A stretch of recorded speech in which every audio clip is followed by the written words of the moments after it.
Yes, so today we will discuss the topic civilizing the native and educating the nation. ठीक है? So topic civilizing the natives and educating the nation. ठीक है? Nation, the country in which we are living. ठीक है?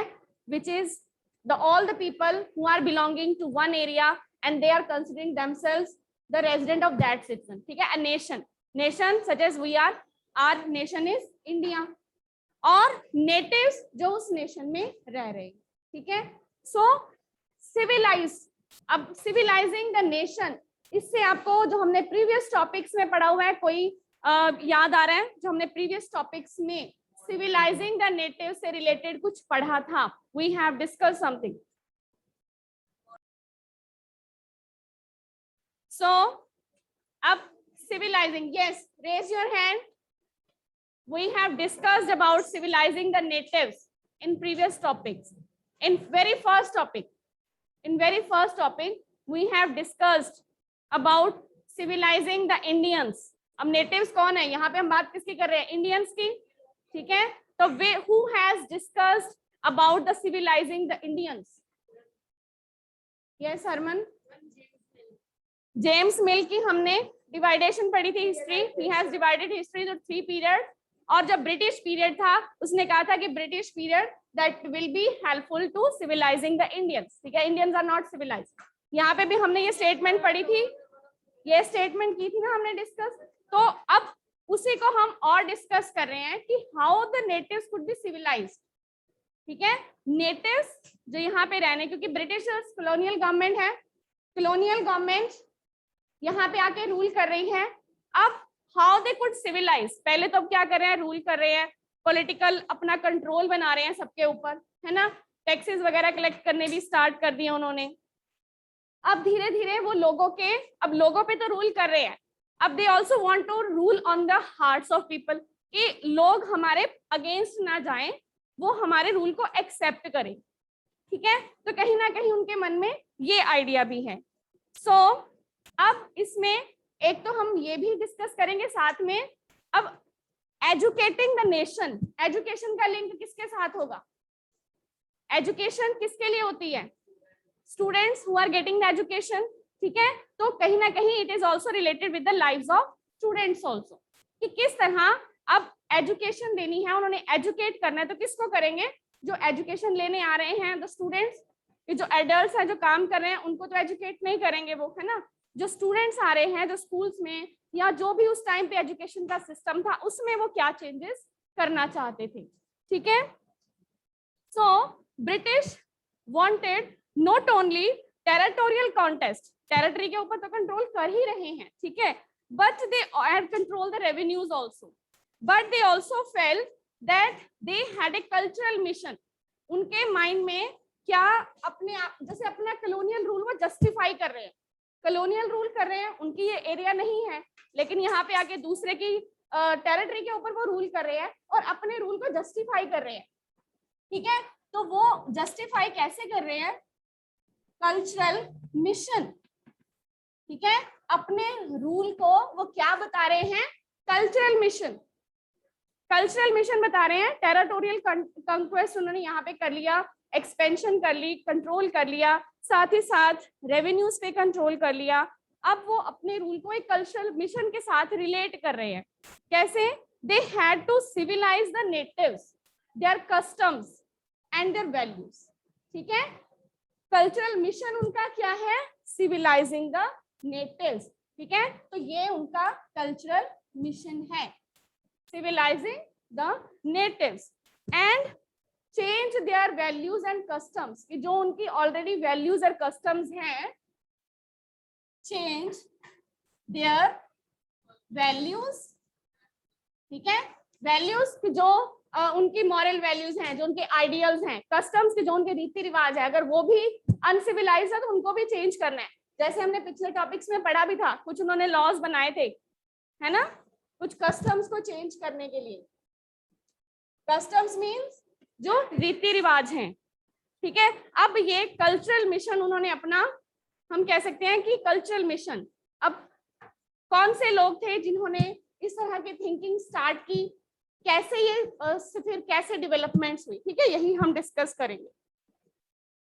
कौन कौन से changes introduce किए गए इस मिशन की सोच में, ठीक है, and how were Indians to be educated, how were they to be civilised, है ना, and made into what British believe, और जैसा ब्रिटिश सोचते थे कि हमारी, क्योंकि वो क्या कर रहे हैं, अब रूलर है, रूल कर रहे हैं, और जो बाकी लोग उनके अंडर रूल कर रहे हैं, they are their subject, subjects mean प्रजा, ठीक है, वो क्या है, प्रजा। तो वो जिस तरह सोच रहे हैं कि हमारे सब्जेक्ट्स इस तरह के होने चाहिए, सिविलाइज होने चाहिए, कि हम जो बोलेंगे वो वैसे करेंगे, उनके माइंड में हमारी रिस्पेक्ट होनी चाहिए, है ना, तो इस तरह की सारी थिंकिंग को डेवलप कर रहे हैं।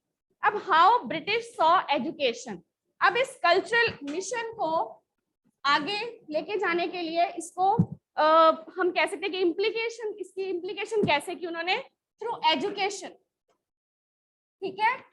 अब एजुकेशन को उन्होंने कैसे देखा, how they saw education, education में कैसे चेंजेस करेंगे वो, ठीक है। तो इसमें सबसे पहले हम बात करेंगे विलियम जोन्स की, ठीक है।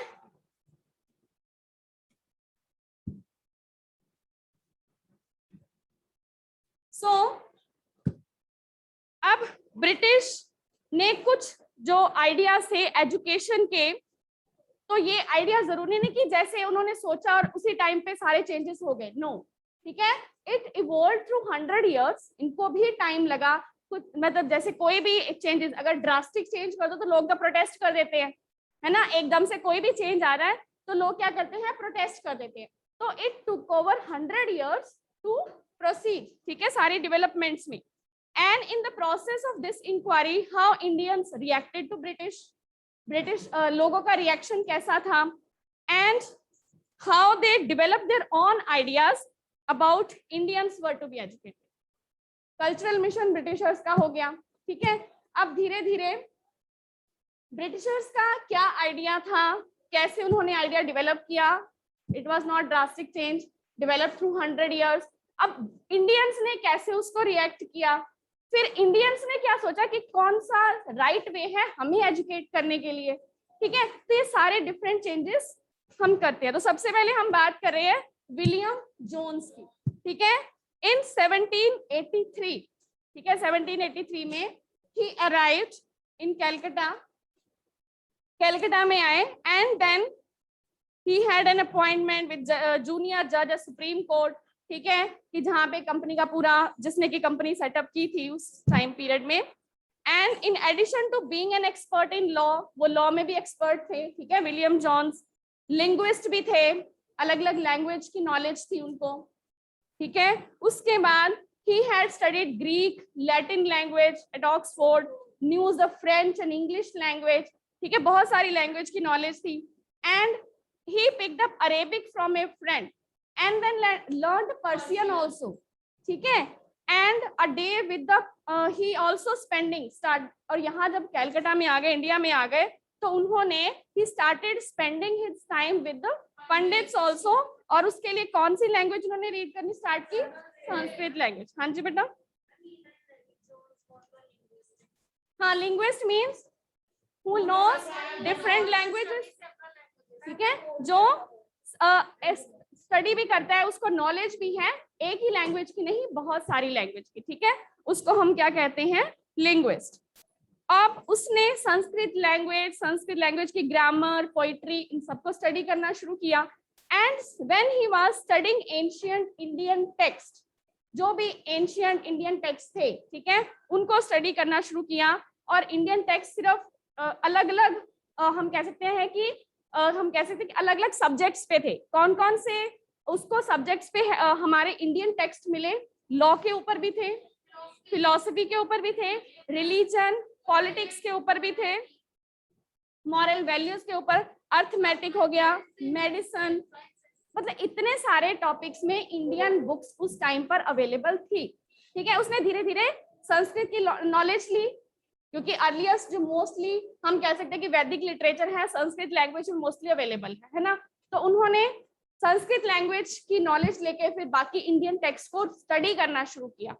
अब उसके बाद उसके साथ और भी कुछ ऑफिशियल्स मिल गए, ठीक है। अब उसके साथ कौन कौन से ब्रिटिश ऑफिशियल्स मिल गए? British officials, they were living in Calcutta at that time, और वो थे हेनरी थॉमस कोलब्रुक, ठीक है, और ठीक है, Henry Thomas Colebrooke and yes Colebrook, ठीक है, COLE,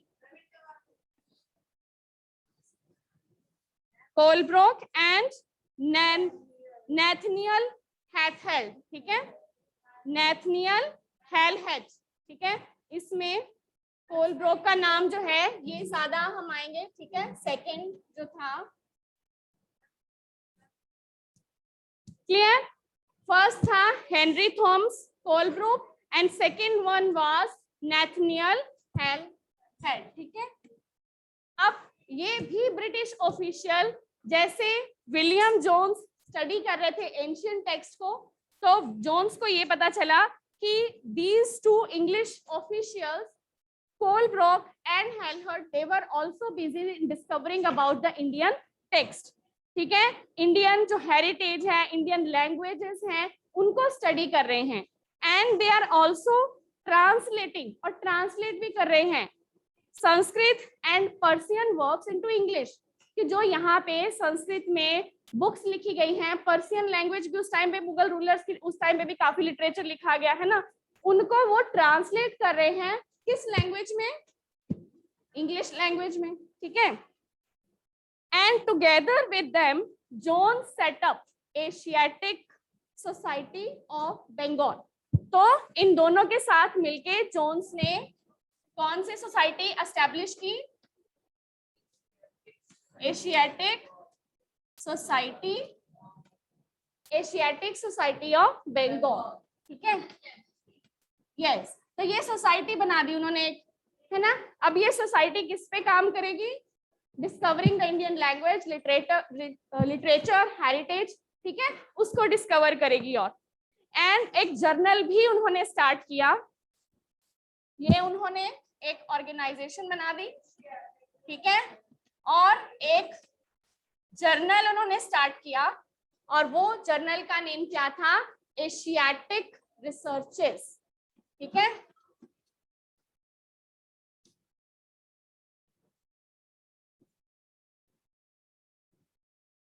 एशियाटिक रिसर्चेस, ठीक है। अब उन्होंने एक एसोसिएशन भी बना ली है, एक जर्नल भी निकाल दिया है, ठीक है, जिसमें टाइम टू टाइम क्या हो रही हैं? सारी रिसर्चेस की जा रही हैं। अब जोन्स और जो कोलब्रुक थे, अब वो एक इंडिया के टुवर्ड्स एक स्पेशल उनका एटीट्यूड बनता जा रहा है, ठीक है। They are developing a particular attitude, उनके माइंड में क्या आ रही है? They share a deep respect for ancient culture, जो हमारा एंशिएंट कल्चर है, ठीक है, उनके लिए इनके माइंड में क्या है? डीप रिस्पेक्ट है, ठीक है। So they have deep respect for our ancient culture, इसीलिए उसको डिस्कवर कर रहे हैं और उस पर रिसर्च कर रहे हैं, ठीक है। And both of India and west, दोनों के लिए ही, Indian civilisation they felt that it had attained its glory in the ancient past, ठीक है। इंडियन जो हेरिटेज है, इंडियन टेक्स्ट है, उनके लिए रिस्पेक्ट है, और वो ये मानते हैं कि पुराने टाइम में इनकी क्या थी? बहुत सारी ग्लोरी थी, ठीक है। सो इट हैड देन, लेकिन कि पुराने टाइम में तो बहुत इनकी ग्लोरी थी, ठीक है, एंशिएंट टेक्स्ट बहुत अच्छा है, लेकिन टाइम के साथ साथ क्या हो गई है? इसकी इंपॉर्टेंस डिक्लाइन हो गई है, ठीक है, कम हो गई है। And they had to discover now, कि पहले बहुत इसकी इंपॉर्टेंस थी, अब इंपॉर्टेंस कम खत्म हो गई है, तो अब उसको क्या करना है? रीडिस्कवर करना है उनको। So they have to rediscover the sacred and legal text, तो अब उनको क्या करना है? डिस्कवर करना है again that sacred and legal text जो पहले लिखे गए थे, and to reveal the real ideas, और जो उनमें आइडियाज लिखे गए हैं उनको फिर से रिवील करना है। Discover and reveal the ideas that that ancient text include, ठीक है, उन्हीं को उन्हें रिवील करना है। एंड देन अब वो क्या कर सकते हैं, ये कैसे कर सकते हैं, ये डिस्कवर करेंगे, रिवील करेंगे, and that ideas would form the basis of future development in India.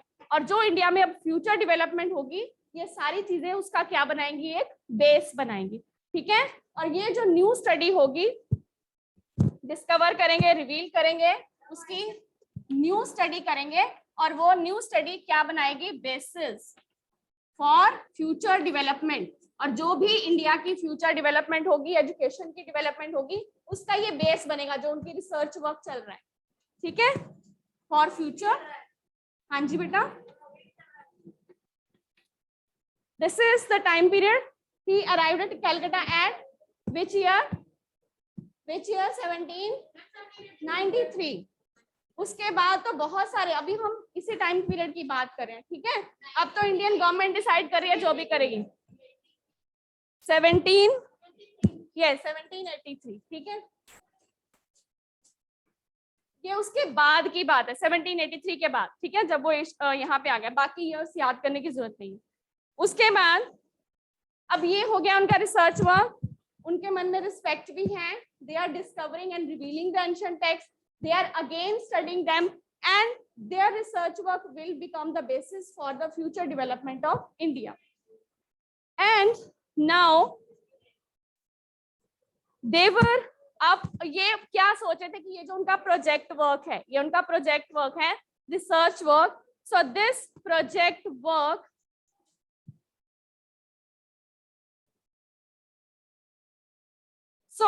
अब उनका ये मानना था कि दिस प्रोजेक्ट, जो ये उन्होंने प्रोजेक्ट लिया है, this will help the Britishers, ये ब्रिटिशर्स को हेल्प करेगा, help the Britishers to learn from Indian culture. Indian culture is also so vast and having the great heritage that it will help Britishers.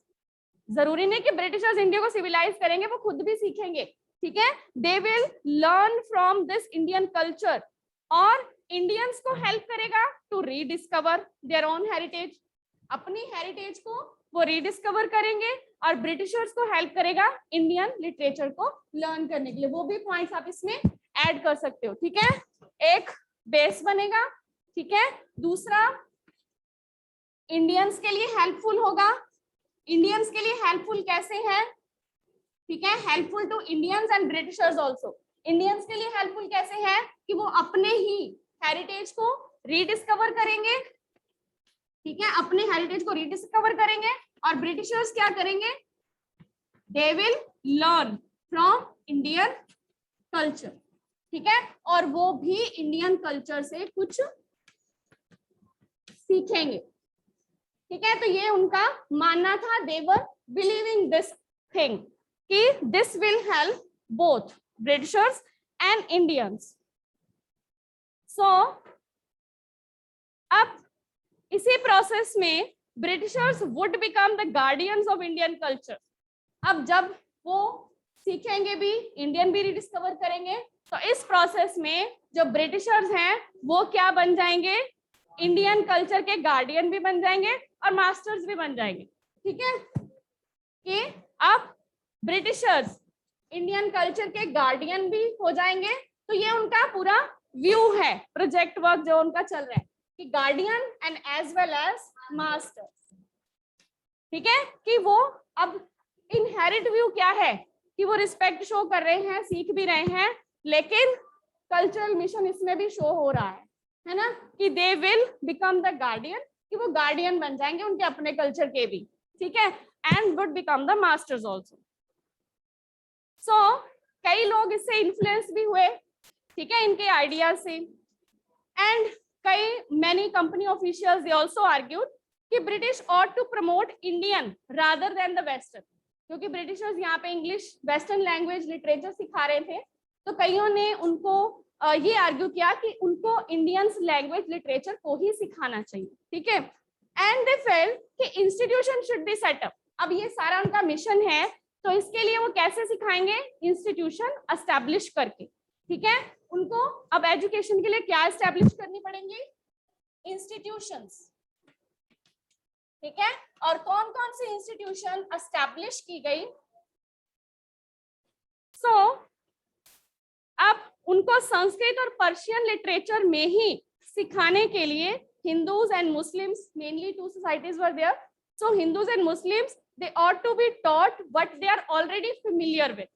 ठीक है, जैसे अगर छोटा बच्चा है कोई, उसको स्कूल में जाता है तो जाते ही उसको इंग्लिश में ही सब कुछ सिखाना शुरू कर देंगे तो वो नहीं सीखेगा, क्योंकि उसके घर में तो ऑलरेडी हिंदी पंजाबी बोली जा रही है। तो अगर उसको हिंदी पंजाबी में सिखाया जाएगा तो ही विल लर्न मोर।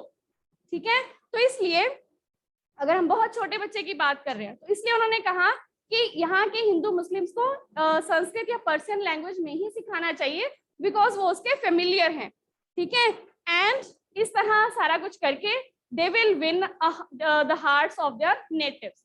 तो इस तरह वो नेटिव्स का क्या कर लेंगे, उनका दिल जीत लेंगे। ठीक है, अब उनके माइंड में क्या है, this object, with this object in mind they set up various institution. अब इंस्टीट्यूशंस कौन कौन से एस्टैब्लिश की उन्होंने, मदरसास। मदरसास क्या होते हैं, जैसे जहाँ पे जो मुस्लिम रिलीजियस लीडर्स हैं वो पढ़ाते हैं बच्चों को। ठीक है, मदरसास देवर सेटअप कैलकाटा, देवर सेटअप इन कैलकाटा इन 1781। ठीक है, अब इंस्टीट्यूशंस में एक हो गए मदरसास।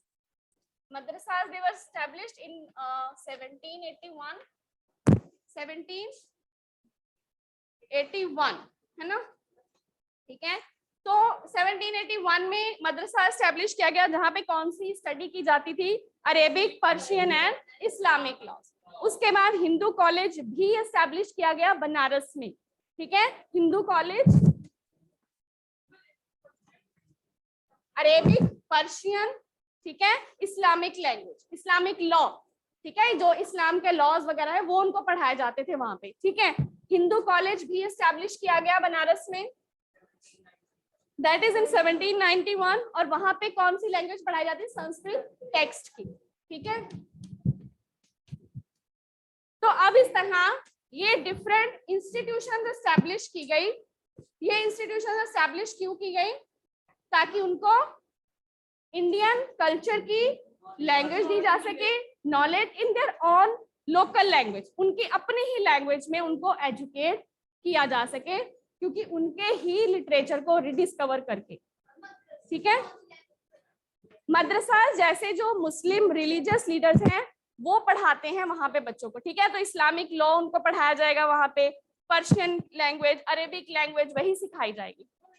ठीक है, यस, और हिंदू कॉलेज में संस्कृत। तो इस तरह उन्होंने इंस्टीट्यूशन एस्टैब्लिश की स्टार्टिंग में।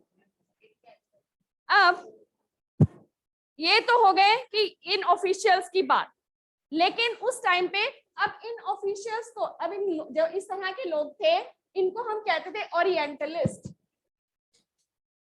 ओरिएंटलिस्ट, ओरिएंटलिस्ट कौन होता है, the person who study Asian languages. जो एशियन मतलब एशिया में जितनी भी लैंग्वेज स्टडी की जा रही हैं, बोली जा रही हैं, जो इन एशियन लैंग्वेज या उनके कल्चर को स्टडी करता है उसको बोला जाता था ओरिएंटलिस्ट। और ये लोग कौन थे जो इस तरह स्टडी कर रहे थे, देवर ओरिएंटलिस्ट। एशियन, इंडिया भी एशिया में ही है ना, तो जो एशियन कल्चर को स्टडी कर रहा है, उनके बारे में, उनकी लैंग्वेजेस को स्टडी कर रहा है, उसको क्या कहा जाता था, ओरिएंटलिस्ट। अब ये हो गए ओरिएंटलिस्ट का व्यू पॉइंट सारा। ये सारा किसका व्यू पॉइंट है, ओरिएंटलिस्ट का। क्लियर। अब इसके बाद कुछ लोग ऐसे भी थे जो इन ओरिएंटलिस्ट का क्रिटिसिज्म कर रहे थे। क्रिटिसिज्म मीन्स ये तो आपको कई बार क्वेश्चंस में भी आ जाता है। हाँ जी, क्रिटिसाइज। ठीक है, जैसे मैं बोल रही हूँ कि आपको ये काम करना है, आप कहोगे नहीं मैम ये काम इस तरह से नहीं हो सकता, इसमें ये प्रॉब्लम्स आती हैं, तो आप मेरे व्यू पॉइंट को क्रिटिसाइज कर रहे हैं। ठीक है, मैं, हाँ वो तो यस मैम आप करते ही हो। ठीक है, क्रिटिसाइज करते हो, है ना। ओके, तो जैसे कि कोई भी व्यू पॉइंट है, ठीक है, that you should note down all the points in your notebook, कि जो जो मैं बोल रही हूँ वो सब कुछ आपने लिखना है। ठीक है, some students will say ma'am it is not possible, we can't note down all the points. है ना, हम कुछ मेन पॉइंट्स लिख सकते हैं, लेकिन जो जो आप बोल रहे हो सारा लिखना पॉसिबल ही नहीं है। तो you are criticising the viewpoint. ये क्या है, व्यू पॉइंट्स अलग अलग। अब ये सारे इनके व्यू पॉइंट्स हैं, इनकी सोच थी। अब कुछ लोगों की डिफरेंट सोच है, वो क्या कर रहे हैं, इनको क्रिटिसाइज। कई बार आपको क्वेश्चंस में भी आ जाते हैं कि क्रिटिसाइज द गिवन स्टेटमेंट, ठीक है, और critically examine the given statement. कोई एक स्टेटमेंट दी हुई है, उसको आपने एग्जामिन करना है। एक तो होता है सिंपल एग्जामिन, एक होता है क्रिटिकली एग्जामिन। क्रिटिकली एग्जामिन में आपको उसके मेरिट्स डिमेरिट्स दोनों चीजें देखनी है। एग्जामिन में कि एज इट इज उसमें भी कर सकते हो, लेकिन अगर क्रिटिकली लिखा गया है तो दोनों चीजें देखनी ही देखनी है, ठीक है। तो क्रिटिसाइज का मीनिंग, अब कुछ लोग जो है इनको क्रिटिसाइज कर रहे हैं, that we will discuss tomorrow. यहाँ तक अगर किसी को कोई प्रॉब्लम है? यस बेटा, okay, yes Tanmay, explain what was their cultural mission of Britishers to, हाँ जी, क्या खत्म करना चाहते थे? इंडिया के कल्चर को क्या करना चाहते थे? इंडिया के कल्चर को। यस राघव,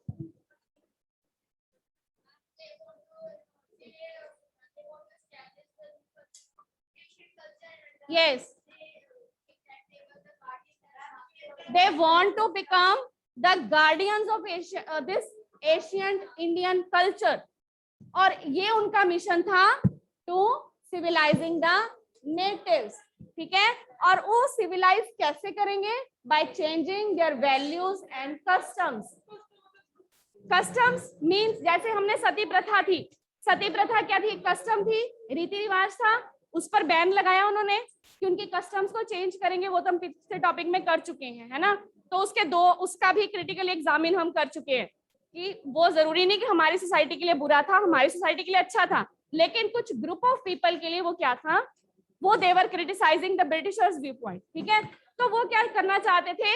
कस्टम्स और ट्रेडिशंस को चेंज करना चाहते थे। Clear? Okay then, thank you बेटा।